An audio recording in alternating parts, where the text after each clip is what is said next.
আস্তে আস্তে এখন বাজে 12:38। 12:38। এই ফোনটা না না, এখন আমরা জানি না কিভাবে বাড়ি যাব। হ্যালো এভরিওয়ান, তো ফাইনালি আমি আর টুকাই অটো করে চলে এলাম আরডিবিতে ধূমকেতু মুভিটা দেখতে। এসেই তো টিকিট কেটে নিয়েছিলাম, তারপরেই ভাইয়ের জন্য ওয়েট করছিলাম। ভাইও অফিস থেকে চলে এসছে, তারপরে এদের হচ্ছে ফটো সেশন হওয়ার পর আমরা চলে গেছিলাম মুভিটা দেখতে। তো গিয়ে জানতে পারলাম 10 মিনিট লেট। তো তারপর ব্যাগ চেকিং হওয়ার পর এখানে বললো যে লেস অ্যালাউ নেই। আমরা লেস, কুরকুরে, পপকর্ন এগুলো নিয়ে এসেছিলাম। তো আমরা বললাম ঠিক আছে, আমরা বাড়ি থেকে খেয়ে আসছি। তো আমরা তো একদমই বাড়ি থেকে খেয়ে আসিনি। কি করলাম সেটা একটু দেখে নাও। মিশন আমাদের সাকসেস। তো তারপর মুভিটা শেষ হতে হতে হয়ে গেছিলো অনেক রাত। আমরা কিভাবে বাড়ি পৌঁছালাম চলো তোমাদের সাথে সেটাই শেয়ার করি, দেখে নাও তোমরা। ওকে দেখো শোনো, একটা কথা বলছি।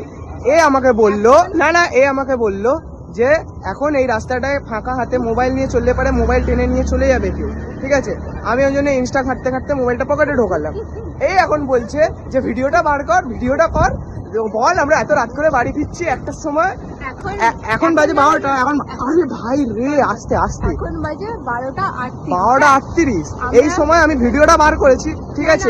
এর বেলায় কেউ কাটছে না, কেউ নিলে পারে। আমি তো বলবো দাদা দেখুন ব্লগ বানাতে বলেছে, ব্লগটা হয়ে যাক তারপর আমার হাত থেকে ফোনটা করো। না না, এখন আমরা জানি না কিভাবে বাড়ি যাব।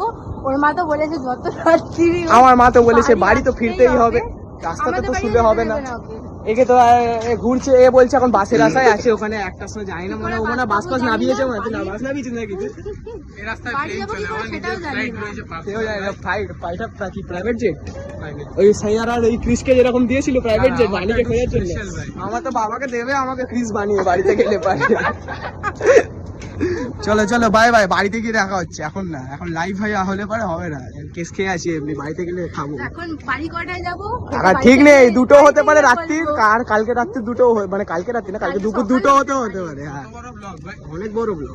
দেন ফাইনালি আমরা একটা ওলা বুক করে নিয়েছিলাম। তো যাওয়ার সময় এদেরকে দেখতেই পাচ্ছ, এদের আলাদা লেভেলেই এনার্জি।